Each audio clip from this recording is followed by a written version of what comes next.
Hey, praise God. Good morning, Crossroads family. Good morning, visitors. Good morning, internet crowd. So for today, we are going to open or start the message given by God with a prayer and declaring a victory. Thank you to all of you who have been praying for my mother. This morning they sent us video. She was able to sit and then she dances. Okay. Glory to God. So the enemy is a liar. He tried to pull me down so that my focus will be redirected with the message that the Lord is going to give us. Whenever I speak here, I always ask the Lord, ask the Holy Spirit, a message coming from Him and not a message that I want to give unto the people.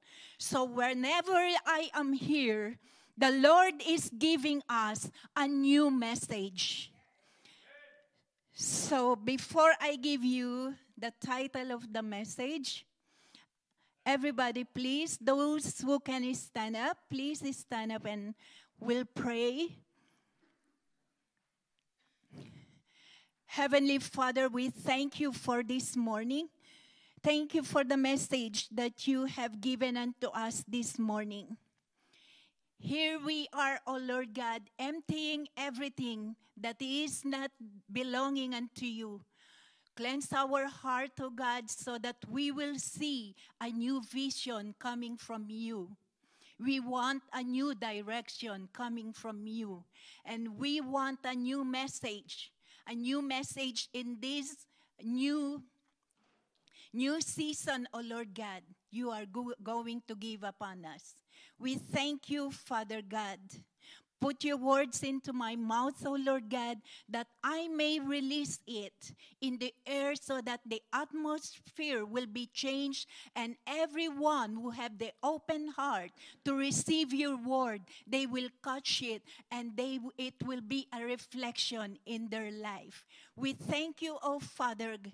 Give us a unity in this church, oh Lord God, that we will walk in one way, one direction, wherever you lead us, oh Lord God, wherever you settle us, it is always for the best. We thank you, oh God. We thank you. We give you all the glory, all the praise to you alone. In Jesus' mighty name we pray. Amen. Glory to God. You may sit down. Thank you. So God gave us the message. Thank you for all those who prepared the message. Randy, Crystal, Leroy, and everyone, the worship team. Thank you. It all aligned with the message. So God settles us for the best. That is the word given unto us. The main texts are, first is in the 1 Peter chapter 5, verses 10 to 11. And the God of all grace, who called you to his eternal glory in Christ, after you have suffered a little while, will himself restore you and make you strong, firm, and steadfast. To him be the power forever, ever, and ever.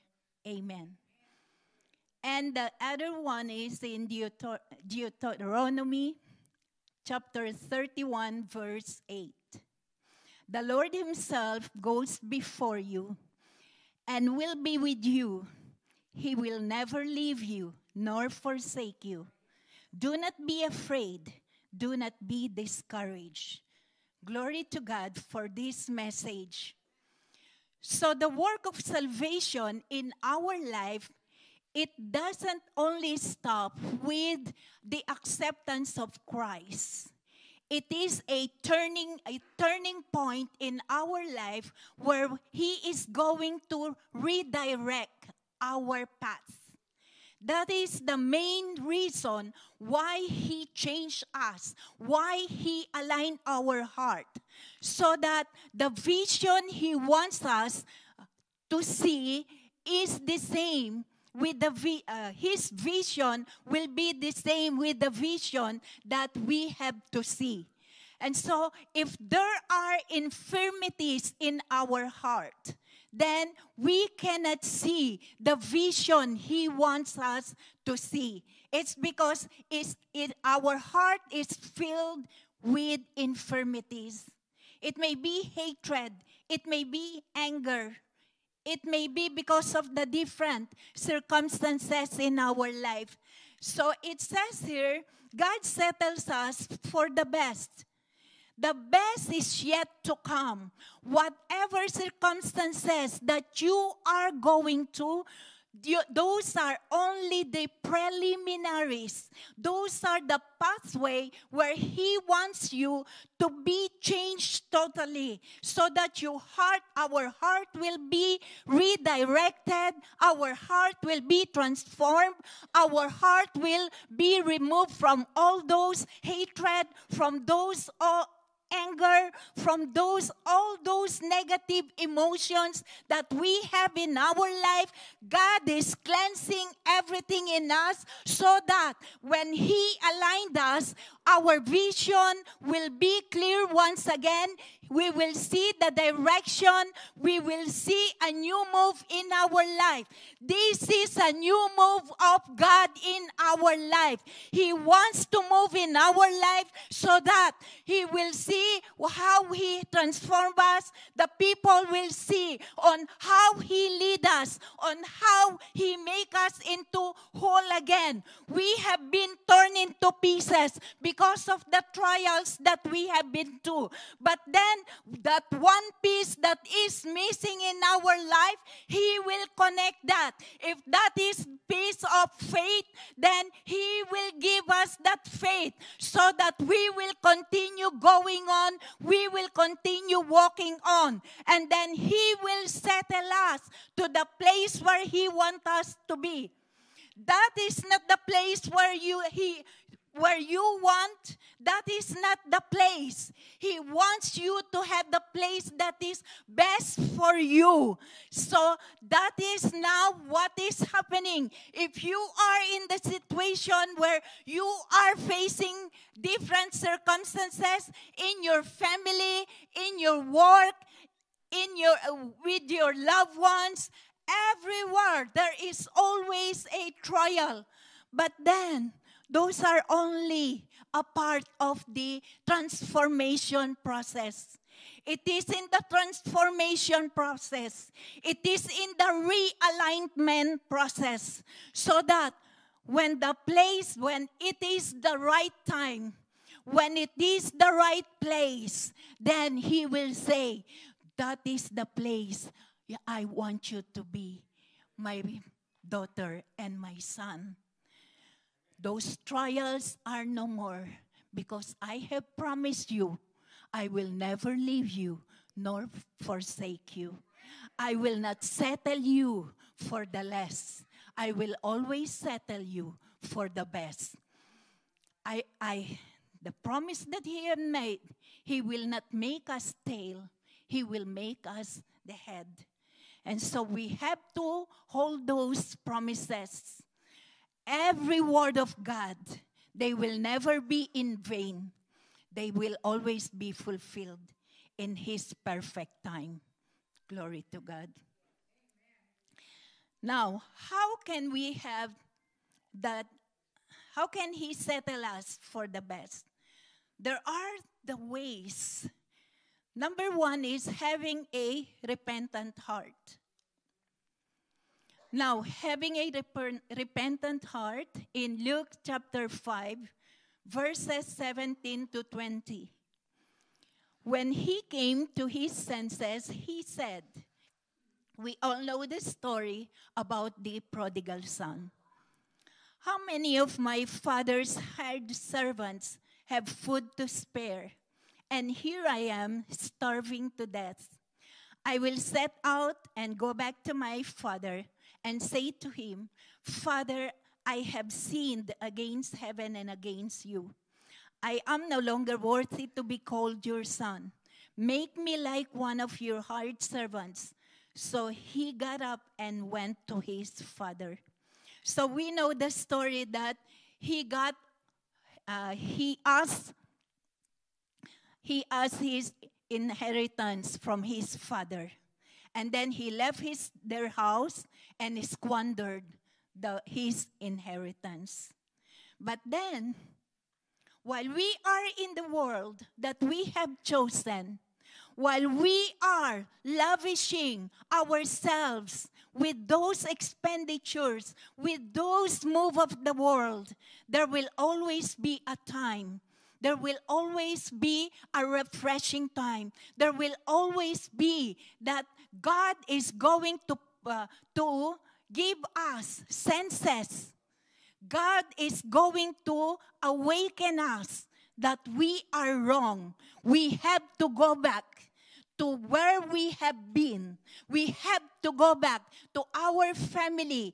If we have done them wrong, we have to go back to them. We have to ask forgiveness. If it is parents, we have to ask forgiveness from our parents. If it is a sibling, we have to ask forgiveness from our siblings. So whatever, even to our co-workers or everyone that we have done wrong, we have to go back and ask forgiveness. Just like this son who have squandered his inheritance. He came back to his senses so that he will be restored. This is the day of restoration. God is making a way so that we will be restored.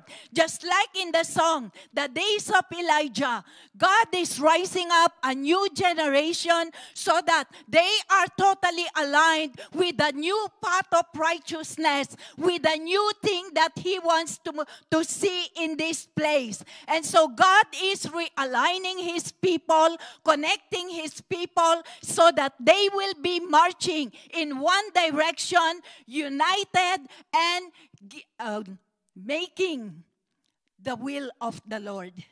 And so, just like this son, the son has come back to his senses. How many times that we realize there are people who realize that they are wrong, but then because of their pride, it is hard for them to go back and say sorry. It is hard for them to mend everything that has been torn apart. This is the time that we have to go back and mend all those pieces together so that we will be walking together.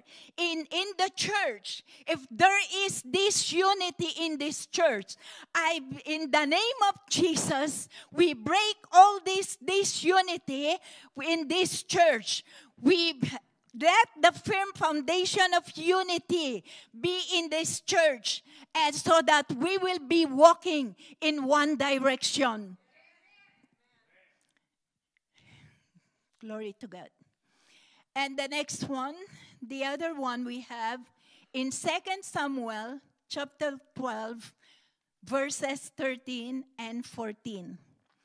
Then David said to Nathan, I have sinned against the Lord. Nathan replied, the Lord has taken away your sin. You are not going to die. But because by doing this, you have shown utter contempt for the Lord, the son born to you will die. And in verse 20, then David got up from the ground after he had washed, put on lotions, and changed his clothes. He went into the house of the Lord and worshipped. Then he went to his own house, and at his request, they served him food, and he ate. So this is about the time when David sinned in begetting a child from Bathsheba. But then the prophet Nathan, he reminded him about his sin. He corrected him. He rebuked him. And then David is a king, but he listened. What did he say? I have sinned against the Lord. He accepted the corrections. He accepted that he committed sin in having a son from Bathsheba. And we know that he let Uriah, the husband of Bathsheba, to lead in the army in front, so that he will be struck in the fight. And it succeeded. But then the Lord knows. The Lord knows what is in his heart. So through Nathan, he rebuked David. So sometimes God uses people so that we will have correction. So when somebody is correcting us, we have to heed the correction. Do not justify that we are right. It is God who knows what we have done. And then he said, the Lord has taken away you. So he has taken away your sin. So that means he pardoned him. He pardons him. But then there is a consequence for what he have done. In everything we have done, whether it is good or the right one, the wrong ones, there is always a consequence.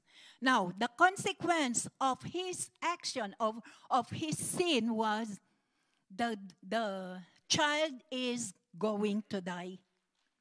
So God struck the child with illness, and then David started fasting. Days and nights, he fasted and then prayed, and then he wear a sackcloth and then lay on the ground. He doesn't eat.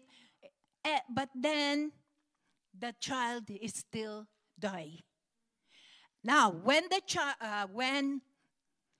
his servants or his people saw that the child has died, they were worried for David. How can we tell him? He's been praying for a few days, and then he's not eating, and then he never get up. Now, how can we tell him that his son has died?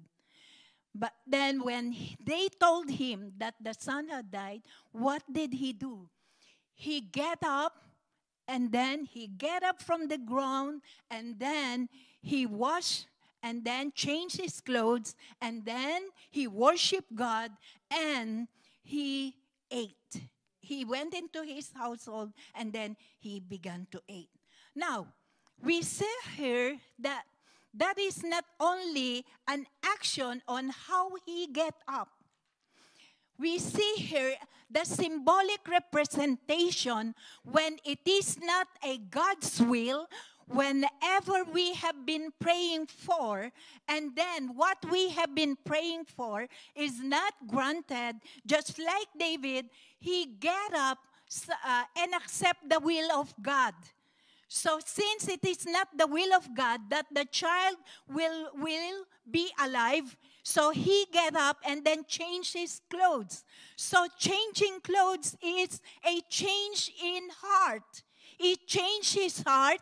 He redirect his heart. It's because he know that he have sinned from what he have done. So he changed his heart, and then he began worshiping God.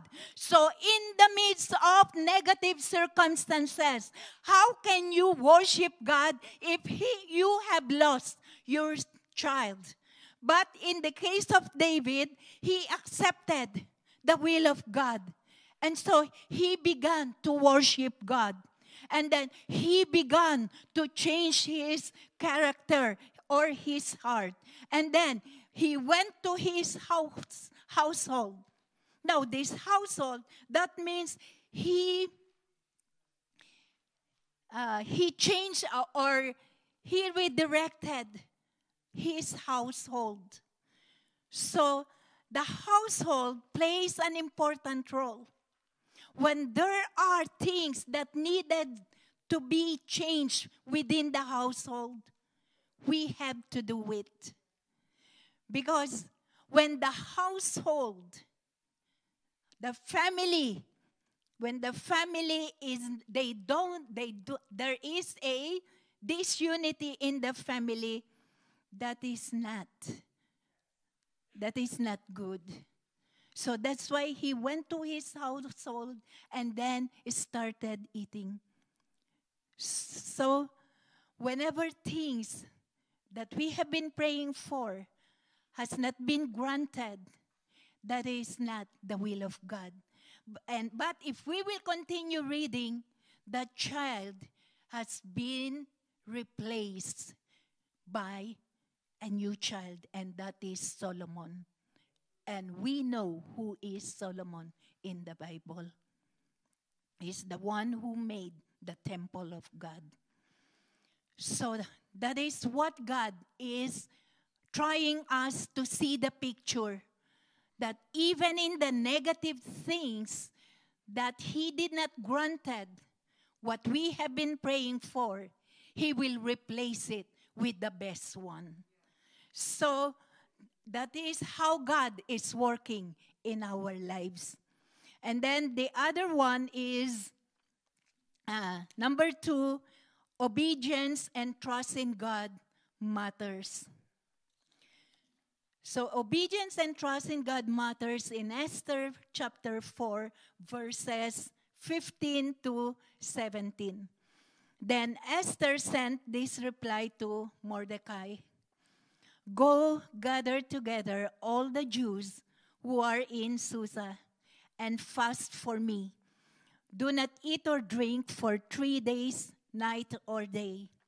I and my attendants will fast as you do. When this is done, I will go to the king, even though it is against the law. And if I perish, I perish. So this is about the decree. The decree that all the Jewish will be perished. They will be wiped out. Now, the obedience that we can see here in Esther is, it is hard for her to come before the king. It's because there is no invitation.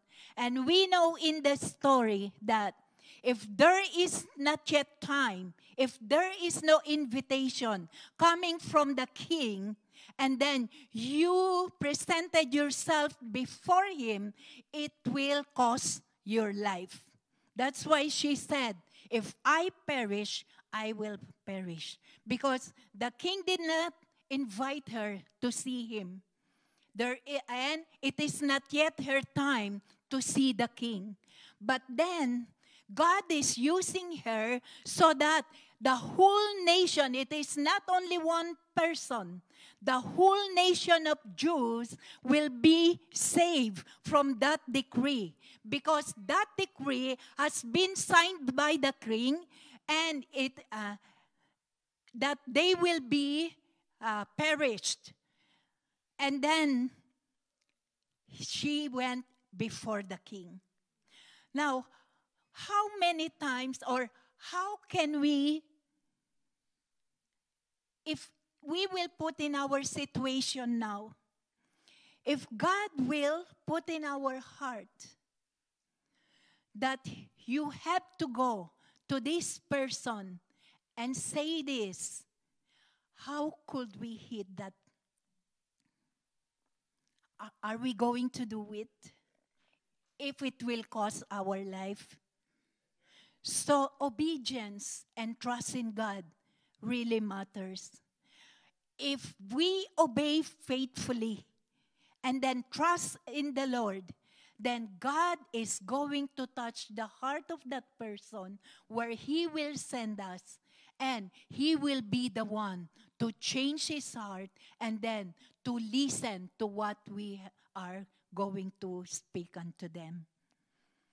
It is only what is the important is that we have to obey. When He used us, we have to obey and heed what He wants us to do. And then in Esther 5:1-3, on the third day, Esther put on her royal robes and stood in the inner court of the palace in front of the king's hall. The king was sitting on his royal throne in the hall, facing the entrance. When he saw Queen Esther standing in the court, he was pleased with her and held out to her the gold scepter that was in his hand. So Esther approached and touched the tip of the scepter. Then the king asked, "What is it, Queen Esther? What is your request? Even up to the half of the kingdom, it will be given to you." So this is the price of her obedience. She put on her robe. The robe, it represents the love, the favor, and the victory. So remember that in the prodigal son, when he went back, his father gave him the robe so that he will be restored. So here, Esther, she put on her robe. Her robe signifies her position as a queen. And since she is a queen, then the king will extend the love, the favor, and he did what when Esther came, then he extended the scepter. It signs that he is granting a favor for her. So even half of my kingdom I will give to you. She doesn't need the kingdom. She doesn't need any reward for her coming. She just wants to fulfill her role, her responsibility, and that is to save all the people of Judah. And so, if we will continue the story, then that decree, it was revoked by the king. So, when we are obedient to what has been assigned to us, then God is always giving us the victory. It may be hard for us, but then when He puts it into the person, then He is going to give victory and favor. In Judges chapter 4:6-9, this is about Deborah. She sent for Barak, son of Abinoam, from Kadesh in Naphtali,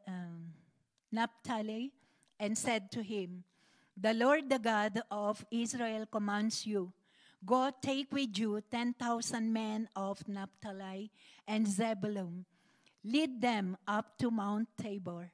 I will lead Sisera, the commander of Jabin's army, with his chariots and his troops to the Kishon River, and give him into your hands." Barak said to her, "If you go with me, I will go. But if you don't go with me, I won't go." So we see here the opposite. Barak was afraid because he knows that Sisera has 900 chariots. And because of that, he is hesitant.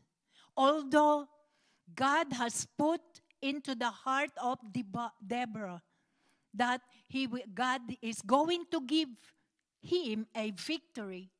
But then he reminds himself about Sisera being a mighty warrior. He has 900 chariots, and he has been oppressed the Israelites for a long time. And because of that, he was so scared. That's why he refused. If you will go with me, then I will go. But then uh, Deborah said in the next verse, "Certainly I will go with you," said Deborah. "But because of the course you are taking, the honor will not be yours. For the Lord will deliver Sisera into the hands of a woman." So Deborah went with Barak to Kedes. So that's how God is working in our lives. If somebody will refuse the assignment that he is giving, then he will give it to somebody who is willing to give a victory for his people. It is the time that when we are given this opportunity, then we have to accept it and then do what God has given unto us. So God will continue moving in our midst. In the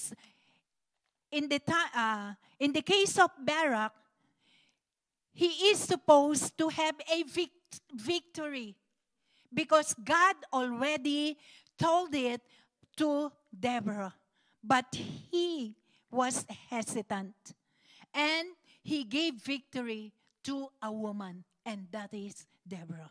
So women in this church, women in the internet, it is time for you to rise up. Rise up and then accept whatever opportunity that God has given or put into your heart. Then we have to walk with it.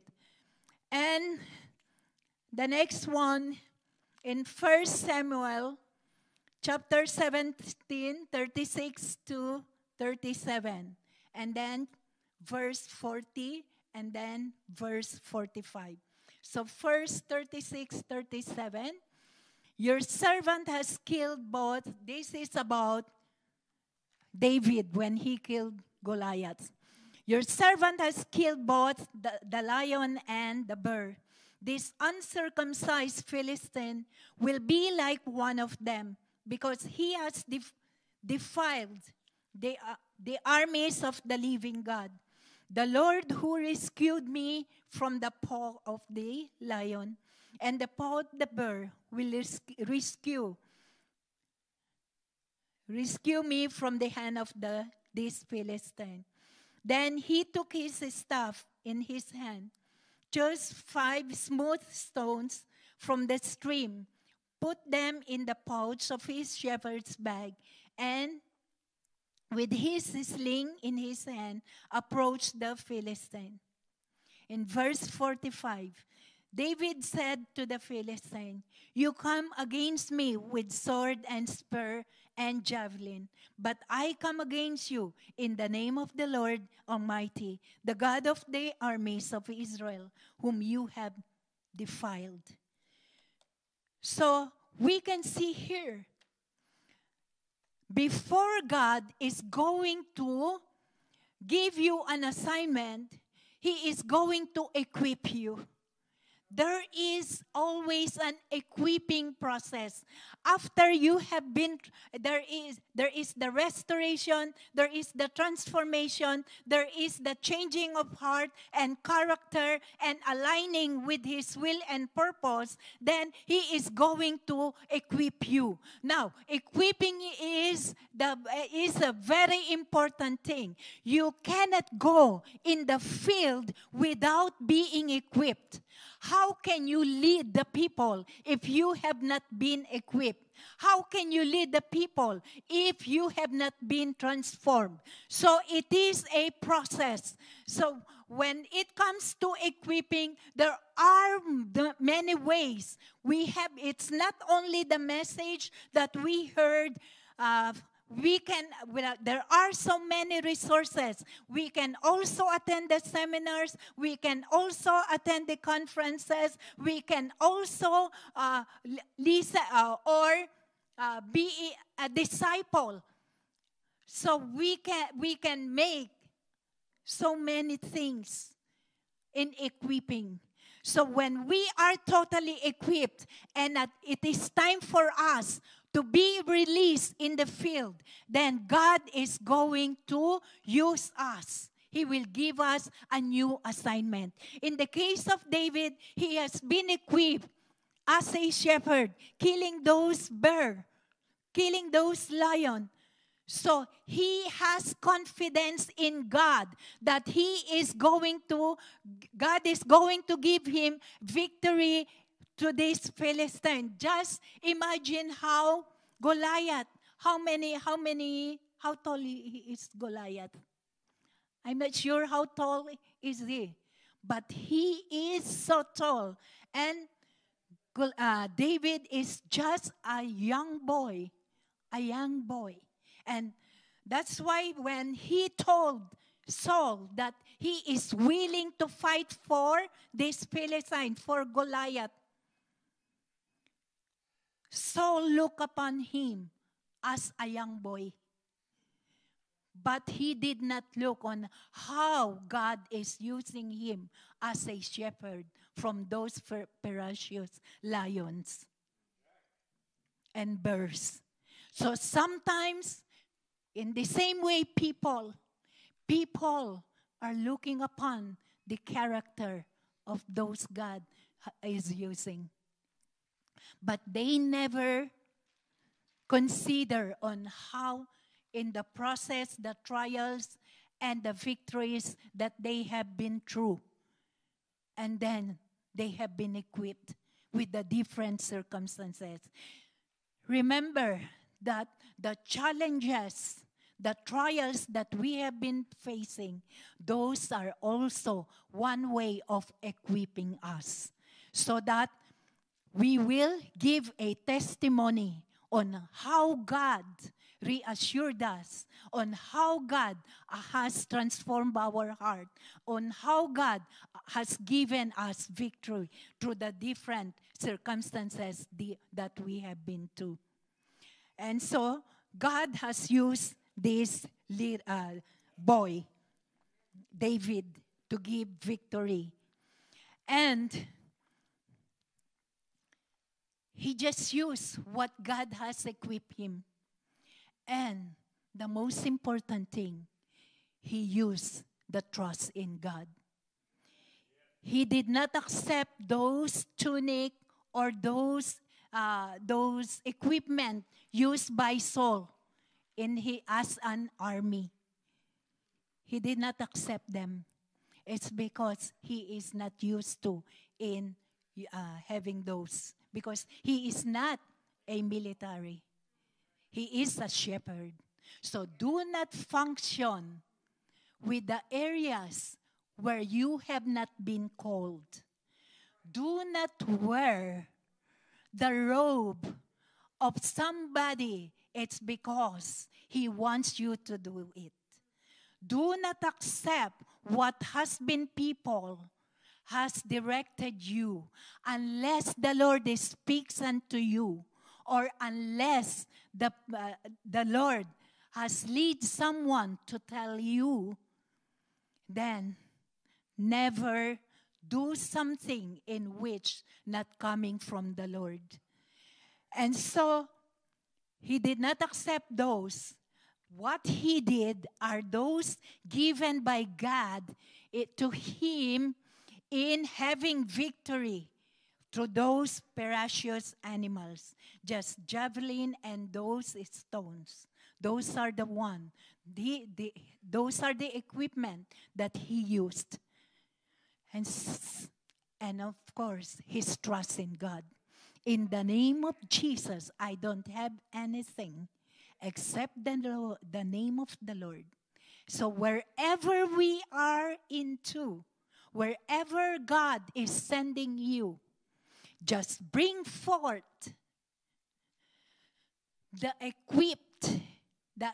what he has equipped you. And most important, the trust in God that he is going to give you a victory. Glory to God. And then number 3, I will be in a hurry. Overcome the obedience in your journey. Genesis chapter 6, 18 to 22. Isaac reopened the wells that I just pause because this Genesis 18:22, the first time I came here, these are the verses that the Lord has spoken to my heart to bring you. And that was my very first message in this church. If you remember, crossover to take over. Now, Genesis 26, 18 to 22.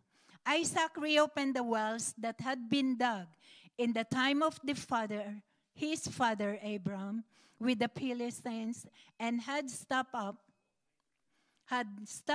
after Abraham died. And he gave them the same names his father had given them. Isaac's servants dug in the valley and discovered a well of fresh water there. But the herders of Gerar quarreled with those of Isaac and said, "The water is ours." So he named the well Esek, because they disputed him. Esek means contention, because he quarreled them. Then they dug another well, but they quarreled over that one also. So he named it Sitnah, which means hatred. He moved on from there and dug another well, and no one quarreled over it. He named it Rehoboth, saying, "Now the Lord God has given us room, and we will flourish in the land." So, overcome the obstacles in your journey. Along our journey, there are so many obstacles. Even those people who are close to us, they may be an obstacle. They may be the one who will stop us in moving forward. So we see here that Isaac never stopped whenever he reopened the well.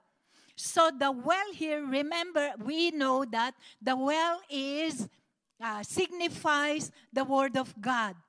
So when we are opening the well, when we are opening our life with the Word of God, then the Philistines, they are trying to stop us by filling the wells with the different circumstances in our life. The enemy is a liar. He is trying us to stop so that our eyes will be focused with the different circumstances that we are experiencing. So do not stop. Never give up. Just continue going on. Just continue digging. Just continue removing all the filthiness, all those things that has been stopped by the enemy in our spiritual journey. This is the time that we have to dig more. We have to open those wells. We have to open a new things in our life. This is a new thing in your life where God is going to remove all those filthiness that has been put by the enemy in your life. It may be about your heart. It may be about your family. It may be about your spouse. It may be about your friend. But this is the time. Dig it, and continue walking on. As you are walking on, God is going to settle you. God is going to give you a room. That is the room to rest. That is the best room that He will give unto you. That is the best place that He is going to give unto you. So just continue going on. Never stop. Never let the enemy give you a weak heart, but Continue digging in so that you will encounter God. You will see His provision. If you need a provision, He is going to use the people so that your provision will be met. If you need healing, continue digging. I pray in the name of Jesus, Debbie and Pastor Tim and my mother and all those who are in need of healing, as they continue digging in their relationship, God is going to open the well of healing. This is the time where God is going to perform a new things in our life because we continue going on. We are not giving up. It's because we trust in Him, we obey in Him, and we believe in Him. It is only in His Word that we are going to be restored, we are going to be released, we are going to be healed. And all this for the glory of God. Amen. To God be the glory. Genesis 11:26 to 28. And then another one is verse 21. After Terah had lived, Terah is the father of Abram. I just drink.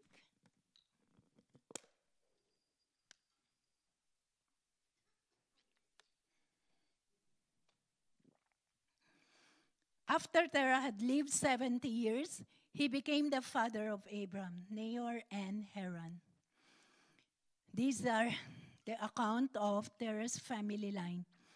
Terah became the father of Abram, Nahor, and Haran. And Haran became the father of Lot.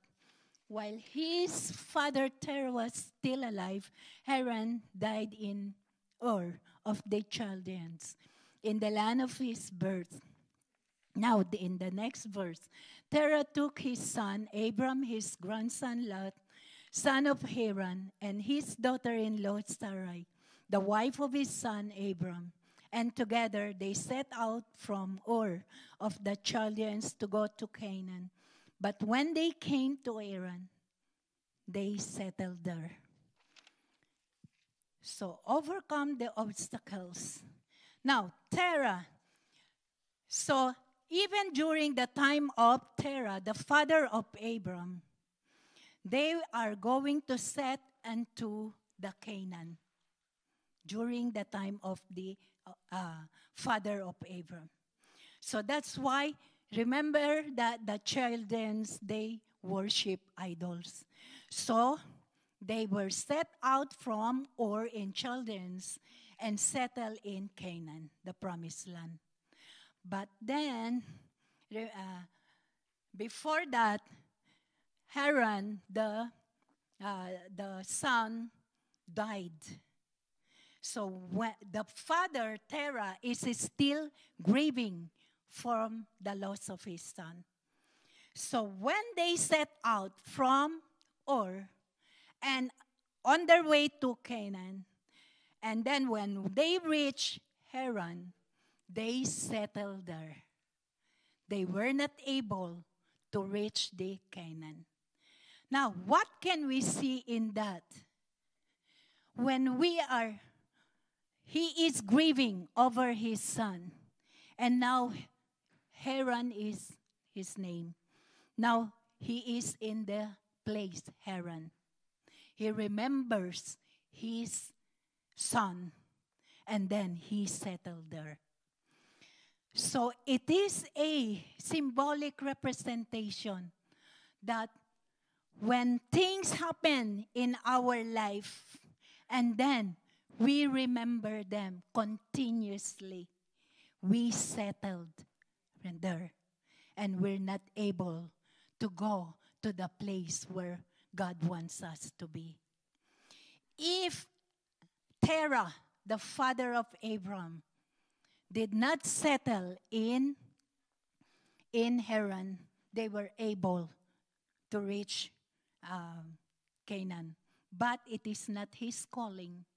It is through Abram. If we will continue reading, God He speaks unto Abram again to go out from this country and then settle to the place that I will show you. So never settle to the place where you are remembering what has been happened in the past. The past is already past, and God is doing something new in your life. So as we are closing for today, I pray that God is going to give you a new direction, every one of us, a new direction where we are going to have an obedient heart, a repentant heart, and trusting God in every circumstances that we are facing. So this is the time that God is doing new things in our midst. We have to accept the new things, the new move in our life. Only we have to heed what He wants it to do. To God be the glory. Amen.